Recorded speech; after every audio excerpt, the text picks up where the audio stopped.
Well, hello there, digital world. Welcome back once again to another episode of Spliced In Later, our second episode for the year. I hope your January is treating you well, hopefully setting you up for a good 11 months to go.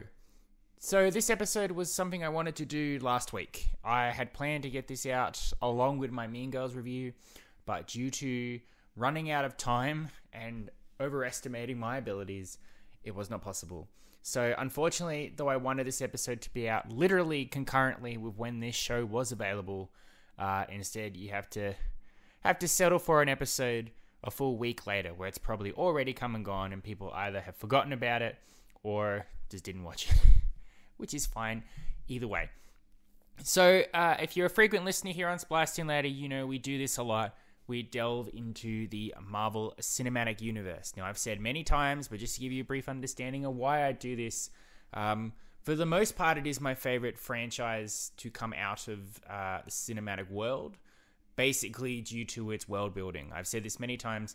The fact that it started out as just this little Iron Man movie with like a little, hey, maybe one day we could do an Avengers film one day, to this giant behemoth of a franchise with TV shows and movies and multiple characters in their own franchises, all doing their own separate thing, and then able to, for the most part, interweave with each other seamlessly so that you can watch specific things or the larger picture, and it can be enjoyed either way. As you will have noticed in the last couple of years, I've always been the strongest advocate for the MCU, but I have found myself, like everybody else, a bit perplexed, tired, frustrated with a lot of directions that were taken in the last couple of years. Mainly this desperate need for quantity over quality. So many Disney Plus shows, so many big budget movies that all apparently are supposed to hint at a larger story. What the first part of the MCU did so well with the Infinity Saga was build up to Thanos without him overarching every single story. He was just seeded through with the Infinity Stones and the belief that he was coming, but it wasn't the primary focus. Whereas with this new MCU direction with the multiverse saga and Kang the Conqueror, every movie has been billed as like it's the next most important step in understanding the story. But for the most part, it's just been forgettable stories that don't really add much to your favorite characters, and focus more on using the multiverse for nostalgia bait and bringing back old characters rather than using it as a story based. If you want to see how a multiverse story can actually be done effectively, where the multiverse is used for character development, not just, hey, remember him? Something like Spider-Man Across the Spider-Verse or Everything Everywhere All at Once, examples of stuff you should try out. But at the same time, I still enjoy it. I still get a lot out of it. And I'm hopeful for the future. The fact that Disney and Kevin Feige and everybody involved are stepping back a bit. This year, we are only getting one MCU film. And for me, it doesn't really even count as one because it's Deadpool 3, which Deadpool being assimilated into the MCU, Deadpool is such an abstract, off-the-wall character. I'm still treating that sort of like its own separate outside thing. But supposedly there'll be less announced shows, though they're reworking how they do shows with showrunners who actually know what they're doing rather than people who just know how to make movies and then chop up a 6-episode series into a movie where the pacing's all over the place. Obviously all the stuff going on with Jonathan Majors as well, being fired from the role of Kang means maybe we won't even get that. They're clearly rethinking a lot of stuff, pulling things back, and that's always good. It's good that they can go, okay, clearly something's not working. We will regroup, rethink, and focus on quality over quantity.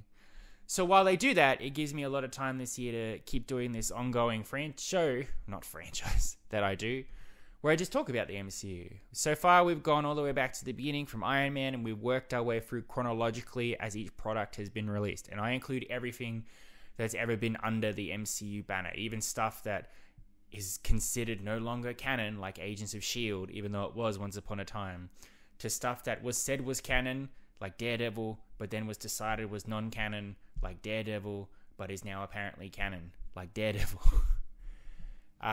I don't do season by season updates, which is why the recent releases of Loki and What If, I haven't talked about their season 2s, because I feel like a lot of it is just repeating myself. If you want a brief idea of what I thought of What If season 2, I thought it was fine. I thought it was not as good as the first What If, but it was a fun little Christmas celebration where we got all those 9 episodes every single day from just before Christmas onwards. So that was nice. But yeah, so we worked from Iron Man all the way through to, I think the last one was Jessica Jones. We still got a few to go there. Or we review the brand new stuff as it comes out. We started in 2021 with WandaVision, and every time a Disney Plus has finished its first season of a show or a new movie comes out, we review that in the way that we review other stuff, but in a more broader sense of sorts. So this one, adding to the franchise, it is Echo, a limited series, 5-episode show from a spin-off of sorts from Hawkeye, starring Alaqua Cox as Maya Lopez, a deaf Native American who goes on quite the journey. Now, some stuff to address before I get into it. This is the first show that's being released under a new banner. It's called Marvel Spotlight. When they announced it, Kevin Feige annoyed the hell out of me because he showed this brand new logo and he's like, Marvel Spotlight. It's a brand new concept we're doing where we're focusing on street level, violent, gritty stories that don't need to be watched as part of the larger MCU story. Things that won't be designed to have additional seasons, and focusing on character development and drama. And the way he did it, I'm like, we did this. It was called the Netflix shows. You did it with Daredevil and Jessica Jones and Luke Cage. You cancelled all of them to assimilate them into your MCU concept of everything has to be connected and everything has to matter. And now you're like, well, what we're doing now, we're trying something new where we just have these street level violent stories that will never go down fighting in the multiverse, but will be fun to be a part of this wonderful world that we've built. And it's like, I don't mind you doing that, but don't pretend like you haven't done it before. You have. You're just putting a different sticker on it. But at the same time, it does show, I guess, that maybe they're taking into account what does work and what doesn't work. So even though they're being heavy-footed about how they're announcing it and showcasing it, I'll take it. Now, I was a bit anxious about Echo. It had been delayed multiple times. There was a lot of issues, apparently. With quite a few shows, I think, where it went to the powers that be and they were like, this isn't very good. You have to redo it. And then I think it went down from 6 episodes to 5. I believe there were reshoots or something. Trying to tie it into the new Daredevil Born Again TV show that's coming, and then deciding actually it doesn't need to really. We don't need to make this essential viewing to watch Daredevil. Whole bunch of stuff going on. It's all loudness and noise, because really at the end of the day, it doesn't really matter about any of these TV shows or movies. If they are connected, how they were made, what their purpose is. They just need to be enjoyable. They just need to be a good time. And does Echo succeed in that? Yes, I can actually say I really enjoyed Echo. I thought its execution was handled perfectly. It's a perfect 5-episode mini-series, but it feels like a show. It's not a 5-hour movie that feels cut up. Each installment in this 5-episode Echo thing feels like a separate episode with its own story arc and build up and climax and resolution. It's violent, as the old Daredevils were. Not completely violent. Like, each episode starts with warning, viewer discretion advised. Like, they want you to be like, ooh, this is the adult violence show. But apart from, a few violent bits here and there, it's nothing insane. It's nothing that hit the heights of Kingpin smashing a guy so hard in his car that his head fell off, or people getting spiked through the mouth and out the head or anything. There's a couple of gnarly bullets, but that's really about it. So Echo continues the story of Maya Lopez. She was introduced in Hawkeye as someone from that Hawkeye essentially had to deal with, because during his violent times during Avengers Endgame as Ronin, when he was killing crime boss leaders, he supposedly killed her father, and now she had taken over his mafia group, the Tracksuit Bros or whatever the hell they were, and wanted vengeance against him. She had also been brought up during this time by her uncle, who was revealed to be the Kingpin, Wilson Fisk, an iconic villain from Marvel Comics, but specifically the Daredevil TV show. Vincent D'Onofrio's Kingpin is one of the most iconic villains in this whole world. His portrayal of Kingpin is delightfully horrifying, and it's really exciting that not only is Kingpin back, but it's the Kingpin from the Daredevil show, that they're continuing that story. That's pretty good. So while she was young, her father reported to Kingpin, and he sort of took her under his wing. He became her uncle of sorts when her father died. She really looked up to him as a mentor to become a part of this criminal stuff. She really wanted to be a crime lord. But then, of course, it's revealed, hold up, Kingpin had her father killed. So her Hawkeye story ended with her confronting Kingpin and supposedly shooting him in the face and killing him. So when this show starts up, she's headed back to her hometown to hide out because she has ambitions about taking down the rest of Wilson Fisk's criminal empire and supposedly taking over it. She wants to be the queen of crime, the Queenpin, I guess, if you will. Coming back to her old town brings back a lot of past memories for her about how her mother had died as a kid and how her grandmother had disowned her and her father as a result of that. How she had a really, really wonderful best friend as a kid, but having to leave town, they grew apart. So coming back, she has to deal with a lot of that unresolved tension and drama. But then through her actions, it's revealed, not unsurprisingly, that Kingpin is alive. And he comes back to get involved in whatever she's doing. And one way or another, Maya has to confront Kingpin, confront her own past, her own demons, as well as deal with this new thing that's happening to her, which is linked to her Native American heritage, passed down through females in her family, that in times of great stress, they can pull on power and willpower and strength and all of that from previous relatives, ancestors. Each episode sort of showcases a specific ancestor going through a trial, and then it eventually all bleeds into how it relates to Maya as a character. It's really awesome. I really had fun with it. I love that it's 5 episodes, that it's a nice short thing, and I love that it's a self-contained story.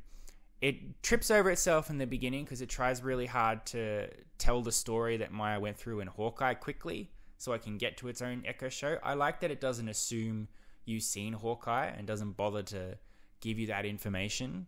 But it's nice that it's not would you like to know how the story began? Go see Hawkeye. They interweave it with what you've already seen and then new information specifically that's relevant to the show.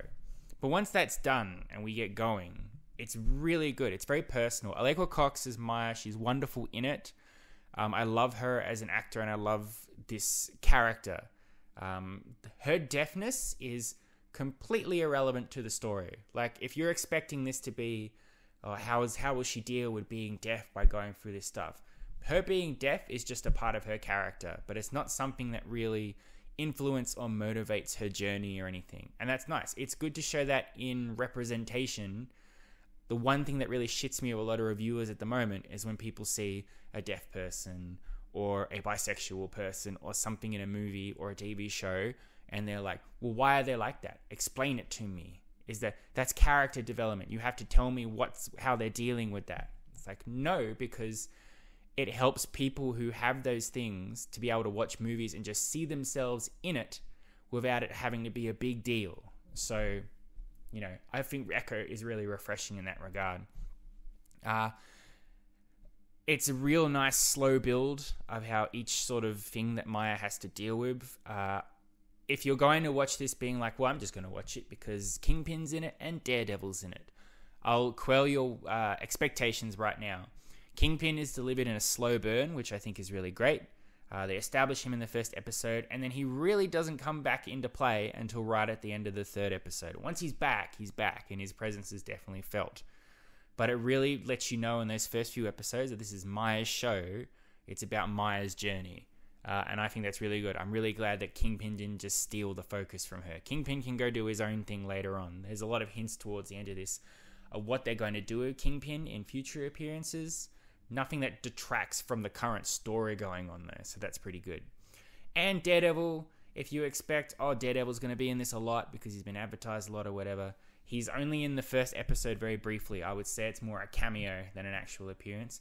It's really exciting to see him. Charlie Cox has not lost a beat. in the 9 years he's been playing Matt Murdock. He has a really good confrontation with Echo, but that's it. So don't spend the rest of the series going, well, I can't wait for Daredevil to come back, because that is not going to happen. And that's good, because it's not his show. Of the supporting players, nobody really stands out for me, with the exception maybe of Graham Greene, who plays Maya's not grandpa, but sort of grandpa. He's like her mentor figure.